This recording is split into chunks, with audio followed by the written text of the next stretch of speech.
Hello, my children. We're going to start our journey into Unit 9 today, and it's just an introduction into what is a unit circle and what's a reference triangle. So the whole unit is talking about what the unit circle is, and you might remember I've got that one big circle painted in the back of the classroom. That's kind of what we're going to be working towards creating.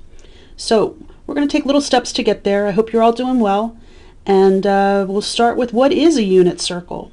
And so a unit circle is a circle whose radius is 1, a unit. So a unit circle is a circle that has a radius of 1. So if this is the center at 0, 0, and I go to the edge of the circle to this coordinate over here, this coordinate would be an x value of 1 and a y value of 0. If I come up here to the top line, this coordinate here on a unit circle would be the coordinate x goes 0 and y is 1. If I keep going around over here, now my x value is a negative 1 and the y value is 0. And if I come down here, this guy here would be a value of 0, negative 1. That creates the unit circle. It's got a radius of 1. But if I look at, what if I pick just an arbitrary point that's somewhere on the circle, like over here, and this is just an x value and some y value. If I think about that and create a triangle that comes from the origin to that point, it would look like this, with this being my theta angle. And I look at that, that's created a right triangle. And remember what the radius is for a unit circle. The radius going from the center to the edge of the circle is a value of 1. It's a circle whose radius is 1. So this, from the center to the edge of the circle, will be a distance of 1. This would be your x value, and this would be your y value. X is your horizontal movement, and y is your vertical movement. And so because I can see this, guess what? I can put together what all of my SOHCAHTOA things mean. So let me write the SOHCAHTOA rule. So if I asked you, what is the sine of theta in this circle, you would say, oh wow, it's the opposite over the hypotenuse. Opposite is y, hypotenuse is 1. This would be like y over 1, or just the y value. If I ask you for the cosine of theta, that's the adjacent over the hypotenuse. Well, adjacent to my angle is x, and the hypotenuse is 1. So this would be like x over 1. X over 1 is just the x value. And if I go to tangent of theta, tangent is the opposite over the adjacent. So if I go to my picture, opposite the angle is y, adjacent to the angle is x, and I can't reduce that any better. So in a unit circle, it turns out that whatever the y coordinate is would be associated with your sine. Whatever the x coordinate is, that's associated with the cosine. And if I divide them, y divided by x, I get the tangent. All right, that's for a unit circle when the hypotenuse is 1. But what happens when the radius is not 1, when you don't have a hypotenuse of 1? So let's see what that would look like. I'm going to take the same type of point right here in the first quadrant, x and y, and I'm going to create that triangle that comes from the origin and goes down to the x-axis, just like we did in the last one. Still a right triangle. This is still your x value. This is still your y value. But now I don't know what this length is right here. I can just call that r because that's the radius.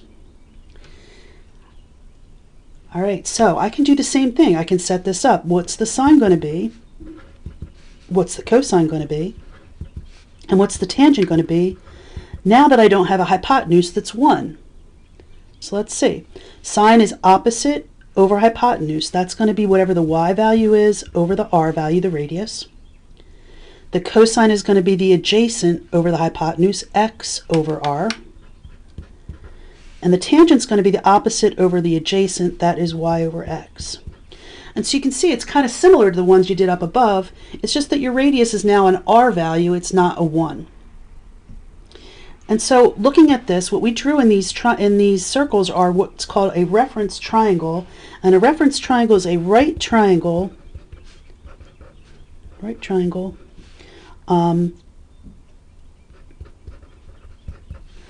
that's made with the x-axis. That's made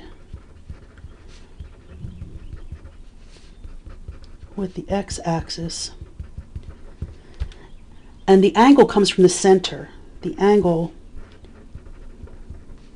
comes from, let's say, the origin, because that's what it did. It came from this origin value. So it's a right triangle that's made with the x-axis. You're always going to have the right angle laying on the x-axis, and the angle comes from the origin. Move that up so you can see it better.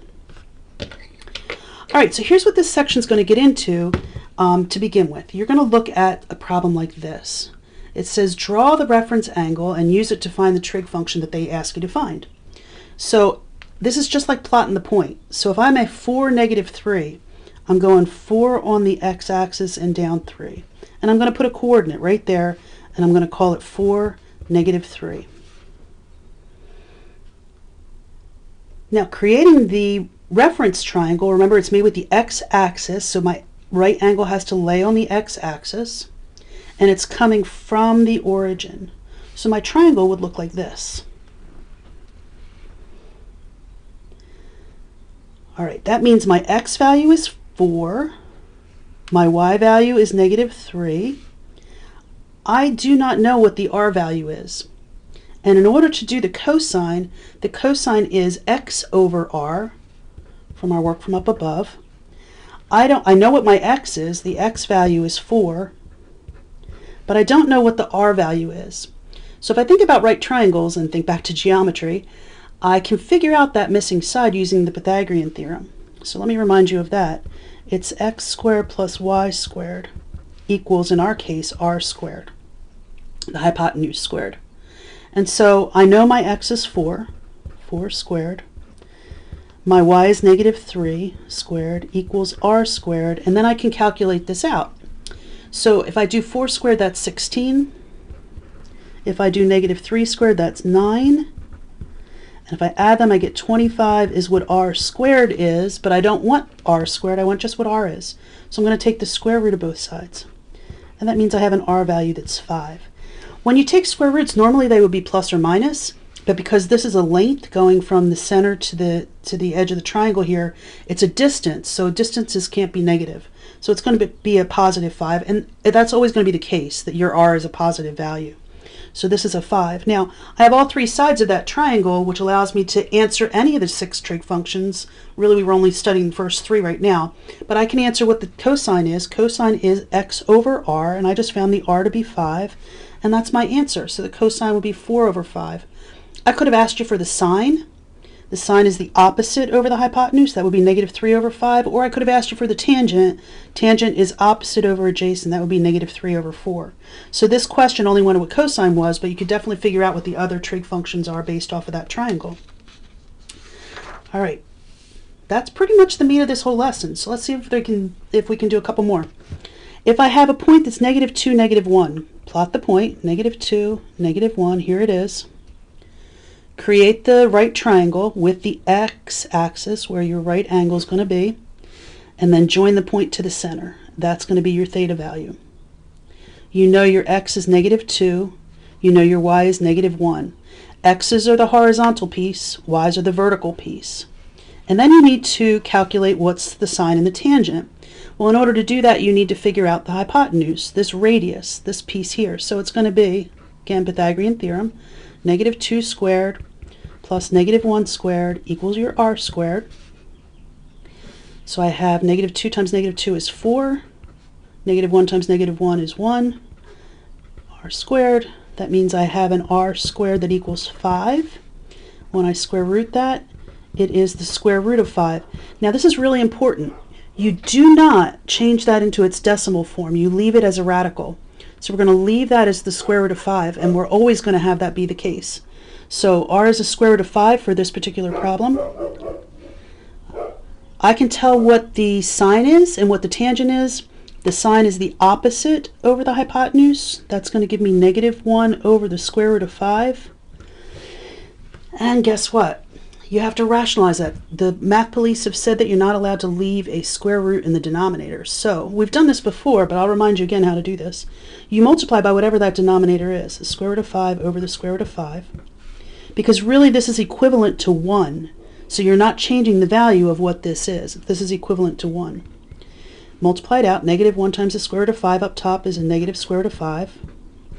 On the bottom you have the square root of 5 times another square root of 5 gives you the square root of 25, but the square root of 25 is just 5.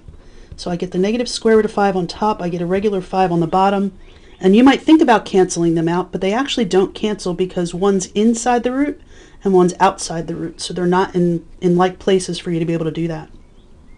So final answer for this guy is that the sine is equal to a negative square root of 5 over 5. Tangent is opposite over adjacent. Well, opposite the angle is negative 1. Adjacent to the angle is negative 2. And if I simplify that, the negative or the negative cancel, and I've got 1/2. And so there's your answer for that next example. All right, the next one they're going to give you in a different form, but it really is telling you the same type of stuff. You know that you're in quadrant 2. It tells you quadrant 2, or quadrant 3. So quadrant 3, and the tangent is 2 over 3. Well, remember what tangent is. Tangent of theta is the opposite over the adjacent, or from the notes that we just took earlier, it's also considered to be the y divided by the x. So if I'm in the third quadrant, here's quadrant 1, here's quadrant 2, here's quadrant 3, this is where I am, and I have, remember this is 2/3, so y, 2 would be my y and 3 would be my x, based off of this fraction. I want to go 2 in the x direction. Now if I'm in the third quadrant, x direction would be this way. And then I'm going 3 in the I'm going y was 2. Let me try this again. Y was 2 and x is is 3. And I have to be this point that's over here. So the coordinate is a negative 3, negative 2. Now let me explain that one more time. So that 2 over 3 represents the tangent. That's the opposite over the adjacent, or the y over the x. So the y is a 2 and the x is a 3. It just so happens that because we're in the third quadrant, they both have to be negative. If I'm going an x value of 3, that puts me here.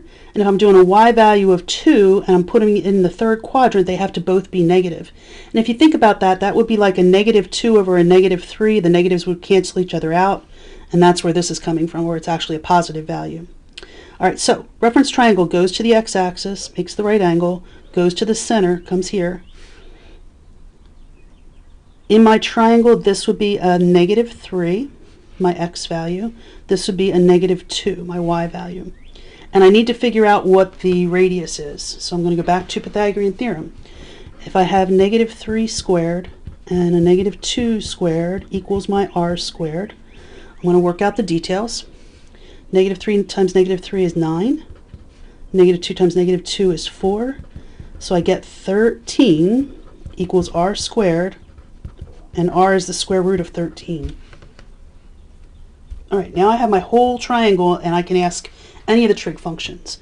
So cosine is the adjacent over the hypotenuse. That's going to take me a little bit of work. Negative 3 over the square root of 13. Same thing happens here that happened up above. I'm not allowed to keep a square root in the denominator. So you multiply the top and the bottom by exactly what that is. Square root of 13 over square root of 13, which is equivalent to 1. That's going to give you negative 3 square root of 13. On the bottom, you get 13 times 13. That's actually 169. But it turns out that if you take the square root of that, it's just 13. And again, these 13s can't cancel because one's inside the root and one's outside the root, so they're not in like places. All right, last one for this. I've got the sine is the opposite over the hypotenuse. If I'm here, opposite is negative 2. Hypotenuse is the square root of 13, and I've got the same dilemma. I need to be able to rationalize that and get rid of the square root in the denominator. So negative 2 times the square root of 13 is negative 2 square root of 13. Square root of 13 times the square root of 13, they undo each other, so I just have a 13, and that's my final answer for cosine and sine. Last one. This one is similar. It's telling me I'm in quadrant 2, so I'm over here, and I have a cosine. That means that it's the adjacent over the hypotenuse. And if I look back on our notes from earlier today, that would be like x over r. So let's see if I'm in the second quadrant and I know my x is 12. 1, 2, 3, 4, 5, 6, 7, 8, 9, 10. Oh, I'm going off the line. 11, 12. All right, I'm going x of 12. And my radius, remember, if I'm a point over here, my radius goes from the center. That's this thing. All right, so here's my right triangle. This is negative 12. My hypotenuse is 13. And that's always going to be a positive value. We talked about that a little bit before. So really this time I need to know what this side is over here. This would be the opposite side, or my y value. So now I'm going to still Pythagorean theorem, but this time they told me the hypotenuse is 13. So 13 squared equals negative 12 squared plus y squared. And I'm going to work my way through that. So let's see, I've got 13 squared is 169. 12 times 12 is 144. It would be positive. If I take 144 from 169, I get 25, and that makes me quite happy because when I square root that, it's a whole number. It's not any of these crazy roots that we've been dealing with in the last couple problems. So my y value is a 5. Now if I think about that, is that a positive 5 or is that a negative 5? And I can see it's in the y territory here where it's a positive value for my y value, so it's a positive 5. I can answer tangent. Tangent is opposite over adjacent, so that's 5 over negative 12. And the sine is the opposite over the hypotenuse, so that would be 5 over 13. All right, so that gives you a little introduction on what they're going to be talking about in this first section of Unit 9. I'll be in touch with you about further videos and what your next steps are, but for today, all I needed you to do was to follow along with the notes and fill them in. All right, have a great one. See ya.